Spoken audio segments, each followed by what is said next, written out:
What's up, my know-it-alls? Well, it's Strange New Worlds Day. It's a brand new Star Trek series that has debuted, and it is so exciting. I am very much excited for this review. I've been looking forward to it. I'm not going to wait any longer. Let's get into it. Star Trek, Strange New Worlds, Episode 1, Strange New Worlds.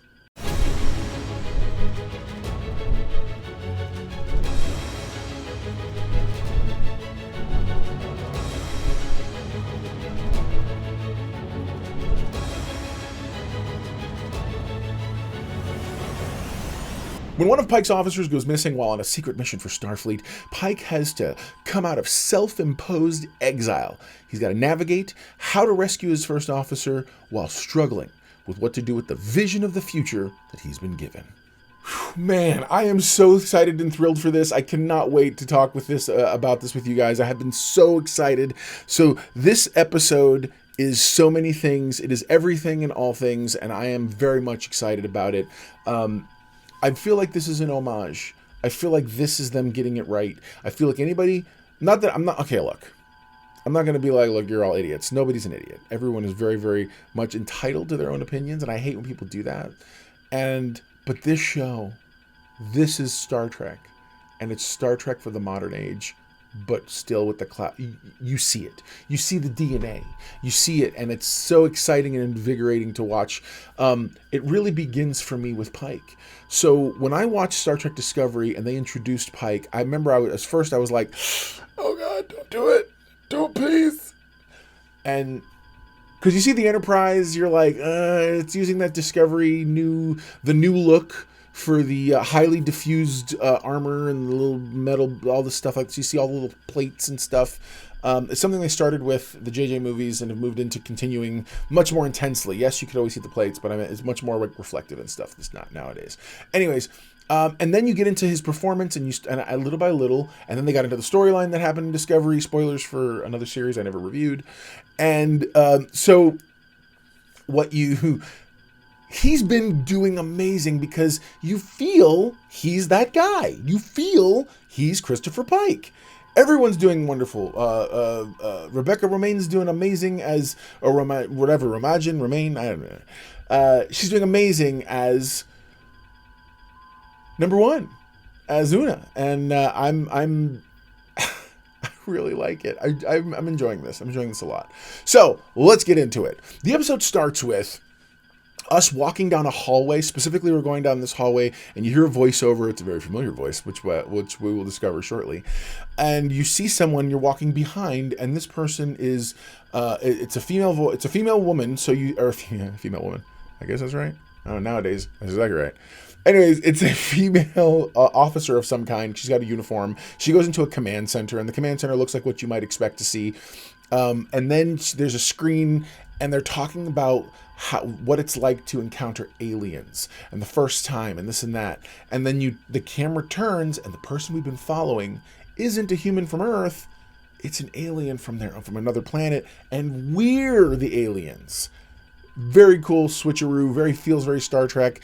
The monitor gets cleared up, and then you see it's a Federation starship, single nacelle, tiny sort of a far outreaching type ship, long range and whatnot. And then we come to Earth. And so now we've established a first contact situation is happening. And now we're going to cut and go to Earth and tell another part of the story. Bring some characters into the mix, if you will. And we go to Bear Creek, Montana, specifically Stardate 1739.12. And man, are they doing a great job mirroring what's happening. I mean, literally, I just talked about Pike's self-exile, and this is the dreariest place you could possibly imagine. It's snow-covered, it's overcast, it literally is black and white, and not on purpose. That's just how the thing looks. And then we match cut to a black and white shot of The Day the Earth Stood Still, that classic sci-fi. I love that movie. I actually didn't mind the Keanu Reeves reboot either. Anyway. And then we go see that Pike is the one who's watching it. He's preparing breakfast and whatnot. It's very meticulous cooking. And you see he's got a female guest who's another captain. And he turns around and you see we got Mountain Man Chris Pike. all right, I'm here for it. Whatever, bro. He clearly didn't have any hair product because he's got his hair kind of all falling every which way. And I'm like, all right, that's fine. No, it's good. And so they sit down to breakfast and they have a conversation. And she asks him, Chris, what's going on? When are you gonna tell me what happened? He's like, it's classified. And she says, I have higher security clearance than you. And he goes, I know, it's crazy. It's whatever we're gonna do. But then she realizes he's waiting for something. And so you find out that he was promised that he'd have until the Enterprise was done in space dock, which is about another week. And so, but his phone keeps going off, his communicator, and he's kind of ignoring it and whatnot. And then, so he decides to go for a ride on his horse. And we see a scene that we've seen from some of the production stills that have come out of a shuttlecraft, an awesome modernized version of the classic shuttlecraft design. A lot of angles, and it's cool. And it flies in, and we get our first introduction to Admiral Robert April. I was loving this. I'm so excited for this era of Star Trek. Not for the diversity reasons, whatever. But more, that's awesome, by the way. I don't care. He's the guy who's playing him is doing amazing work. And so, but the exciting part for me was, these are characters from Star Trek. The story is consistent. Historically, canonically, there was a Robert April who was the captain of the Enterprise before Chris Pike. Chris Pike came on, and so on and so on and so on. So we're getting this character that we've heard about, and now we get to see it. I know it was originally in the old animated series, but the animated series has never been has actually been confirmed as non-canonical, and that's fine. I'm not one of, no offense, I'm not that kind of Star Trek fan. I don't care. I'm enjoying watching the stories, and these are my new stories, man. It's our mythology. It's wonderful and beautiful, and I'm excited for it. So, but yeah, so seeing Admiral April was really cool. And then he shows, so they're talking, and he shows, and you find out it's Una. She was in command of that exploratory vessel when they registered a warp signature. And that's the General Order 1, Starfleet General Order 1, upon essentially its first contact procedures, specifically to when do you initiate first contact. And so, yeah, so this is all, and he's like, look, you promised I'd have until a week, and until the Enterprise leaves. He's like, it's an emergency. I'm sending her out like in 18 hours. You got to be on board or not. And he's like, no, then you have to find somebody else. And he goes, look, you can quit on your own time. I need you now. You want to quit when you come back? Fine. For now, get your butt in gear. And it's what he does. And so then we cut over to Rawl. That's on Vulcan. This is one of the more, I feel like people who want to try to play like specific New Trek, Old Trek, blah, blah, blah. And are like, well, Spock said this and that and the other. Have we learned nothing between learning about Vulcans in Enterprise, learning about Vulcans on Voyager, learning about Vulcans on Deep Space Nine, learning about Voyager, everywhere, okay? They tell you what you want and what they want you to know, not necessarily what is 100% the truth. They omit information all the time. Vulcans are incapable of lying. The truth you hear is not the truth that they're saying. That's all I'm saying. Anyway, and so you see Spock and T'Pring. It's an engagement date thing. It's his betrothed. We met her in the original series episode, Amok Time, and it's yeah. Well, hang on. So she she pops the question. She asks him to marry her. It's pretty exciting. And then as they kiss, a chaperone shows up, and he's like, "We're gonna have to ask you to do that somewhere else." It was great. I was like, all right, you guys, all right, I like it. So then you get to see this very intimate encounter between T'Pring and Spock. And it's funny, it's more sensual than sexy, because it's not sexy. For some reason, their lack of emotion made the whole thing very sterile, and I think that was on purpose. But at the same time, the performers are doing a really great job, because they're exuding that beneath the calm veneer that they have built as Vulcans, they are very much about, they have heat in them, from back in the day when they were barbaric like Romulans and whatnot. So his phone goes off and she's like, don't answer it. And he's like, I kind of have to. I made an oath. She's like, you just made another one. And so he goes and it's Pike, and Pike's there and he's like, hey man, number one's hurt and been taken captive or has been lost. We can't hear her.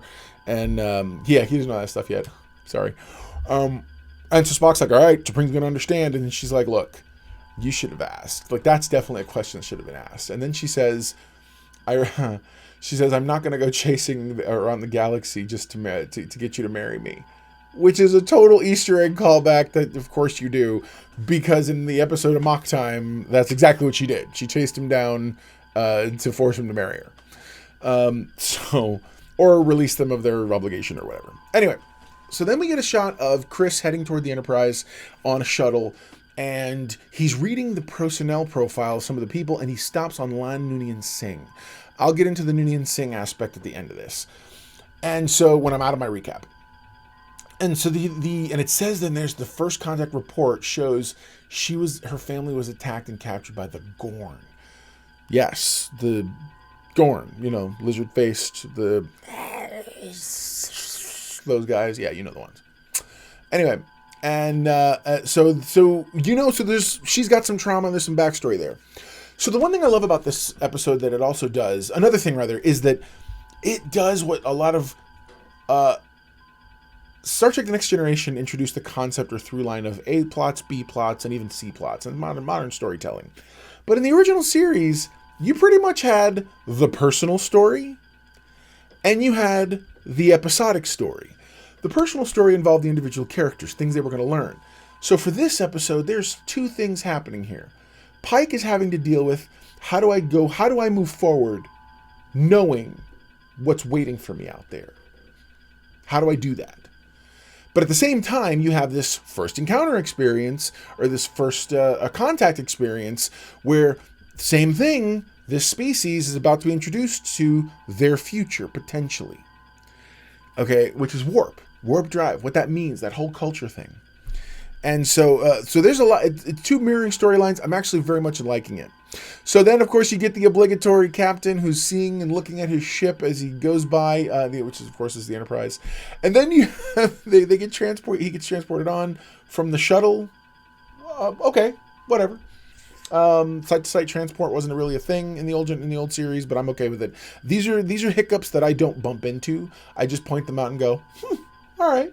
But again, I'm here for the storytelling. Has anybody noticed, by the way? These are very glossy sets. They're not shiny. J.J. Abrams was shiny. These are glossy. It looks like someone hosed down the whole thing, and there's just reflections everywhere. Anyway, but I love the design. Everything looks like it does. The one thing I'm going to point out, because you get the scene where Spock and Spock and Pike are talking as they walk down the hallway, and then they eventually get into the turbo lift, and this is where it really came to light. This is the original series production design all day. In the turbo lift, it's the little silver handles, and they're designed with a little tapering light at the top, and even the light in the middle that illuminates or is supposed to be part of the background aesthetic, where you see the thing moving, has design, and that's what they did back in the day, because that was sort of the 60s mentality. What's the future gonna look like? It's gonna be super cool, man. Anyways, they've incorporated it into how the glass and the design is. It's beautiful. There's an aesthetic here that is being respected and I appreciate it. I'm very much here for it. And then so Pike exits the bridge. He exits the turbolift, goes onto the bridge, and he meets his new number one. That's right. Lan Noonien Singh is not only chief security officer at the moment, but she is also his new number one until they recover his old number one. We also get to go around the thing, and you get to meet a young, bright-eyed Cadet Uhura, who apparently is some sort of a prodigy, linguistic prodigy, and I love it. She's great. She's got an exuberance and an excitement that I'm here for, and I think I really like her. Ortega is very cool, too, as the helmsman, and again, a lot of neat stuff. And the Enterprise looks dope! I love it! And it's being respectful down to the logo design, man, on the side. So then right after they tell him that they've cleared all the moorings and they've been approved for leaving, Pike has a vision. And it's part of what's haunting him. He looks down at the monitor on his on the captain's chair, and there's a reflective picture of himself in the future, injured. It's just like the old series episode, The Menagerie. I like this. It shows, it's very much, we're getting a look into his head, and he kind of, Spock is like, hey, and he's like, yeah, oh, sorry. And you get to see him sort of look up and be, oof, man, I gotta focus. I gotta get on game face. And so then we get this nice wide shot. He's there and he's like, here we go, blah, blah, blah. Let's hit it. And they go to warp, and it's awesome. And we get to see engineering, and it's a long tunnel, like it was in the original series. Again, I feel like this ship looks much more like what I would expect a starship should look like in scale. Now, mind you, there's always been, Gene Roddenberry did used to talk about how the Enterprise was supposed to feel a little bit more like a more advanced version of a submarine, which is very enclosed, whereas this has all the areas, though it is enclosed, are much wider, much bigger, still glossy. But you can see engineering looks awesome. And then pretty much, because it's going to take so many hours to get to where they're going, or however long, he's like, all right, number one, you have the con. I'm going to be in my quarters, which is something Kirk always did. All right, let me know when we're going back, in the old series. So again, it feels very natural. It feels like what I expect. Spock shows up, and they have a conversation. And Spock sort of conjectures some things, and Pike confirms them. And Pike says, yeah, I've seen my future. I know in my life, though it doesn't end, my life as I know it now ends. It's about a decade out, and he's like, is that a long time? It doesn't feel like a long time now that I say it out loud. He's got 10 years. 10 years to tighten up and and get everything done he wants to get done. It's intimidating, man. And before they go back to the bridge, he looks into his bottle of Saurian brandy, and he still sees the reflection of him again in the future. And then you get an actual vision of what he sees, which is himself with the light and the chair and the whole bit. And you're like, wow, man. Wow. It's rough. So then the Enterprise arrives at the planet, Kylie 279. And it's a cool shot, man. It's like the ship shows up and it's just there. And I'm like, that's how I think it would be when you come out of warp. I don't know. I like these versions better than I'm a sinner. I like them better than how the Next Gen and a lot of others represented how the ship would just sort of slow and it wouldn't like zoom in, because dude, you're coming from light speed to not light speed to sublight. You're gonna see the slowdown happen anyway. But so then and they're listening and they're listening. There's nothing. There's no subspace chatter. There's no anything. And the more they're trying to figure out what's going on, they do find the warp signature, but it's weird. Something's off. And you find out almost immediately. Everyone starts getting suspicious, and Lon starts asking the right questions. And finally, she conjectures very quickly, they've discovered this civilization isn't a warp civilization. It's a civilization that has built some form of warp bomb. It's not. And so then they call red alert, and sure enough, their deflectors are put up because Lon was smart, and they shoot, I assume, some ICBMs at them, and which don't really do much damage. And then finally they have a conversation. When they're in the room, the conference room, they're looking at the screen and they're talking, they're getting the evaluation, and it's Lon, the captain, and Spock, and they're just talking. This is the most Star Trek scene I've seen in a long time. They're just they're just debating. This reminds me, I've been doing a bunch of rewatches and different Star Trek stuff as the muse descends throughout the last few months, and man, I'm just like, dude, it's I love this. I really do. This is part of what makes the episodic nature of this particular series really harkens back, man. And so Then they have to get ready. They're going to go down. They've decided to go down to the planet incognito to sort of figure out and suss everything out. Try to find number one if they can, figure out what's going on, and find the actual warp signature. Find out what's going on. And so because they're convinced these people couldn't have developed this on their own. So then so they go to sickbay because they have the genetics expert who is Nurse Chapel, who's not a nurse. She's a scientist. She's a genetics expert, specifically medical science, genetics, and whatnot. And she uses a cocktail of stuff to make you look like another alien, versus just doing like any kind of prosthesis. She literally makes you look on the surface like whatever you're trying to look like in order to be incognito. And it's part of the experimental first contactee protocol thing to allow them to observe species that are right on the cusp without interfering with their development.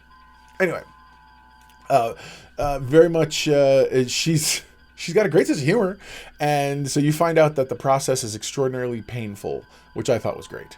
And for them to so they use an anesthetic, and then they use the thing. When Chapel gets to Lon refuses the anesthetic. Chapel's like, this is going to hurt beyond all get out. And so Pike sits down and they have a quick conversation. And then there's this exchange that feels very much like a message. And I'm okay with it. I'm okay with it because that's what Star Trek has always done. And he basically says, hey, it's your body, your decision, your choice.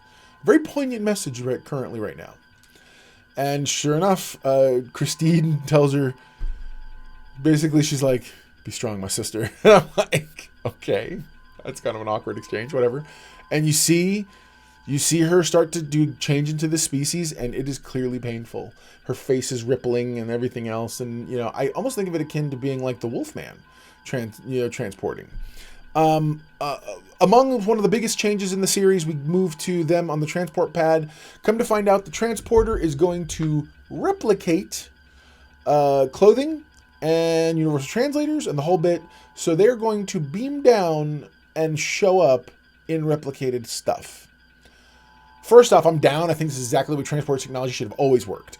It didn't work like that before, and that's fine. My other concern, because if you stop and think about it, if you're gonna advance the technology, the idea, why wouldn't it be that specific? Remember, hologram technology and replicator technology are in the same universe, which is you take patterns and you generate something from those patterns. Some of it is, the explanation I gave someone recently was a holodeck. In the holodeck, when you sit on a chair, you're not sitting on hard light. What you're sitting on is a replicated chair. And when it's time for the room to go away, it'll disintegrate or take away that artificial chair stuff. The only thing that's hard light are the people, the things you're interacting with, those folks. Anyway, so similarly, this technology is designed to give them, okay, fine, whatever, moving on. You get your first glimpse of what looks like their city. It could be New York for all you know. Seriously, there's planets all around them. It could be New York. And they transport in. Pike makes observations like, why is it always an alley?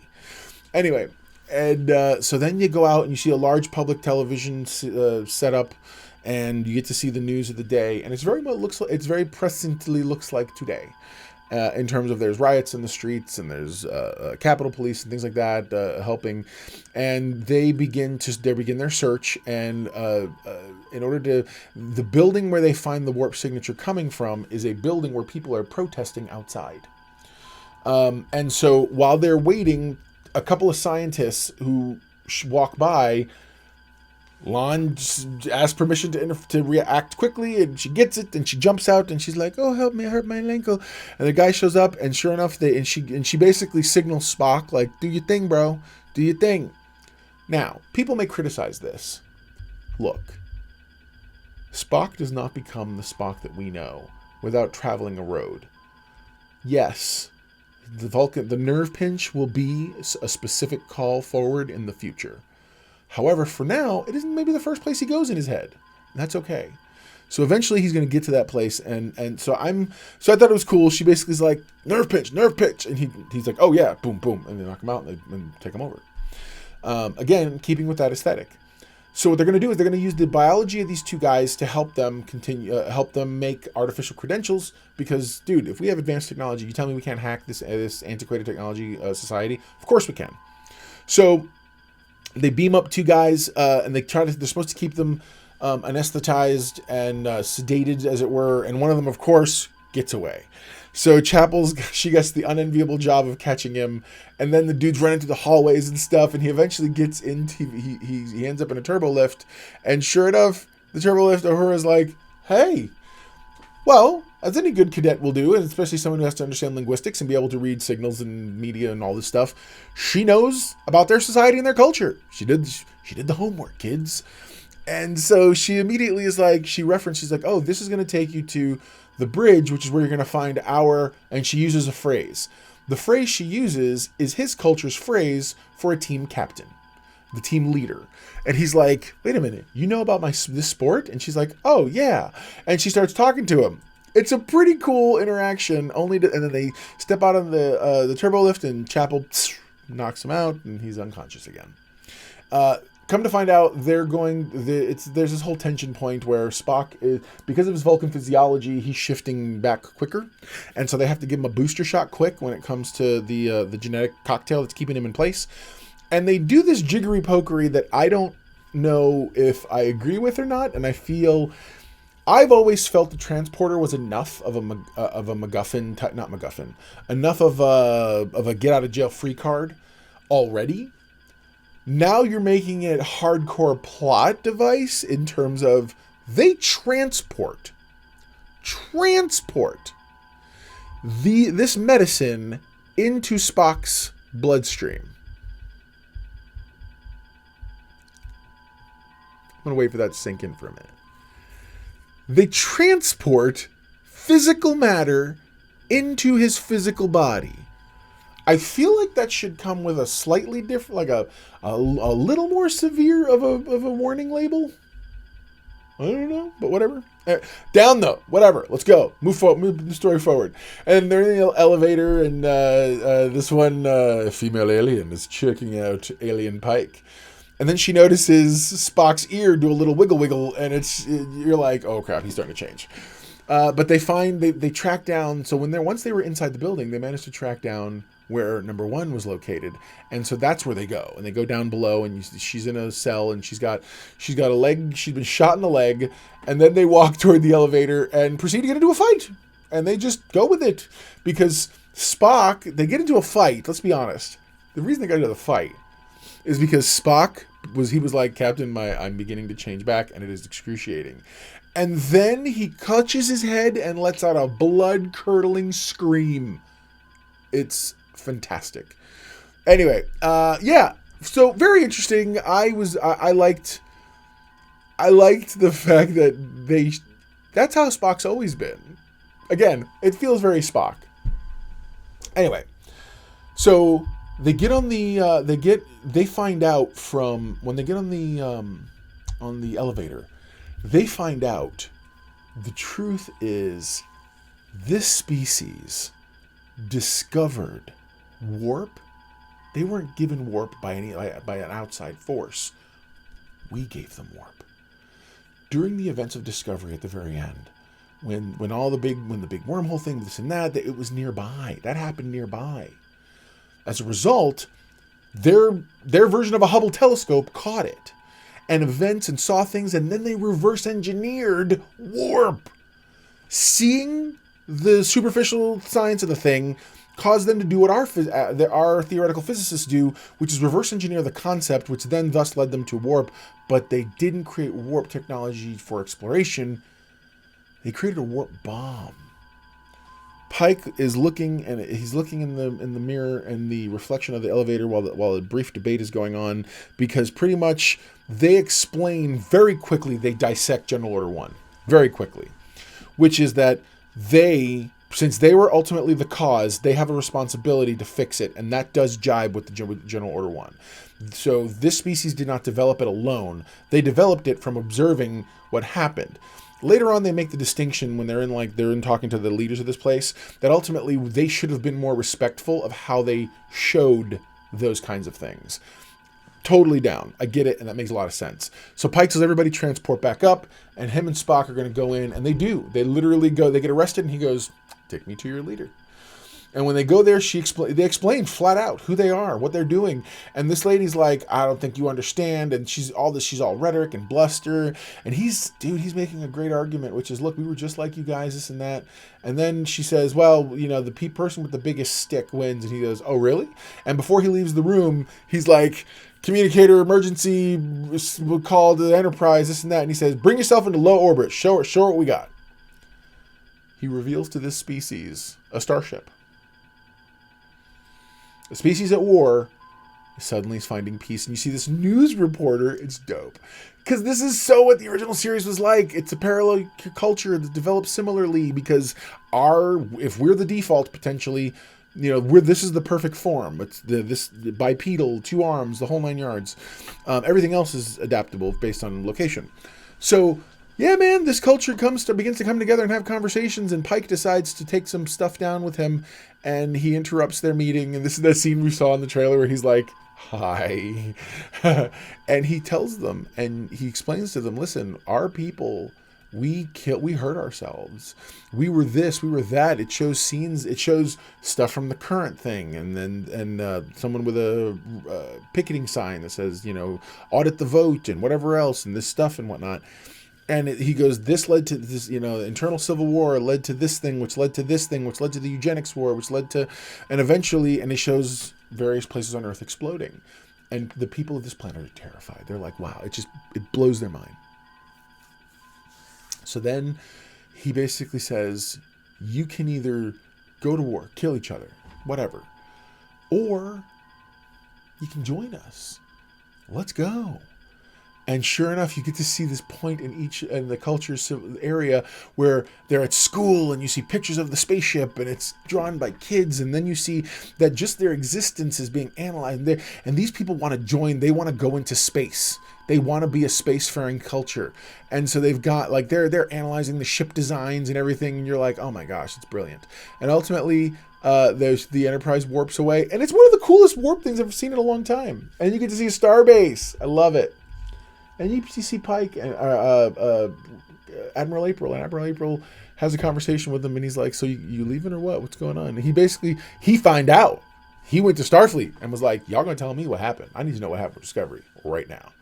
And he tells him, he's like, you guys are a heck of a crew, man. Nobody's ever going to know everything that you did because it's super high classified. The reason why we don't know it. And I love that. Oh, but that's neat and tidy and this and that, and why would you do? So what? So what? Anyway. And then Pike sits here and he has a moment. And he says his moment is pretty interesting. He's doing his captain's log, and he looks up and he says, Earth will always be hearth, but the Enterprise will always be home. And I was so excited. I just said in one of the earlier episodes of the Picard reviews, man, I want a show with an Enterprise. I want an Enterprise, man. And we got one. And it's the original. It's the OG Enterprise. I'm excited. We meet Lieutenant Kirk, and he's not, in fact, James T. Kirk. We also get to see our future Andorian, who has been invited to the party, so to speak, and that'll be interesting to see too. It feels kind of like a Dr. Phlox type situation, but then you get a nice classic. You get to see Pike on the bridge, and he says, "Hey man, let's set a course, blah blah blah, hit it." And he gets this. No, he does say the thing first. He's like, "What's our mission?" And he's like, "Well, to go out and seek out new life," and the whole bit. And you get to see Uhura is like just shy of about to jump up and clap. Anyway, so there you go. Now you know. And if knowing is half the battle, well, you're halfway to being a know-it-all. I know you are. I love this show. It's an episodic Star Trek, and I am so here for it. It felt like Star Trek. The moral debates, and it was debate. They weren't fighting. They weren't pontificating. They were talking. And you had people having discourse, and it was... Oh, God. I have missed this kind of Star Trek. Give it to me, man. I'm down. I cannot wait to do this next week with you guys. Stick around, man. Comment below. Let me know what you thought. I'd love to have you guys like the video, please. That always helps me. Subscribe to the channel if you like what I'm doing. If you want to be a part of the Know-It-All Nation and sort of keep this thing going together.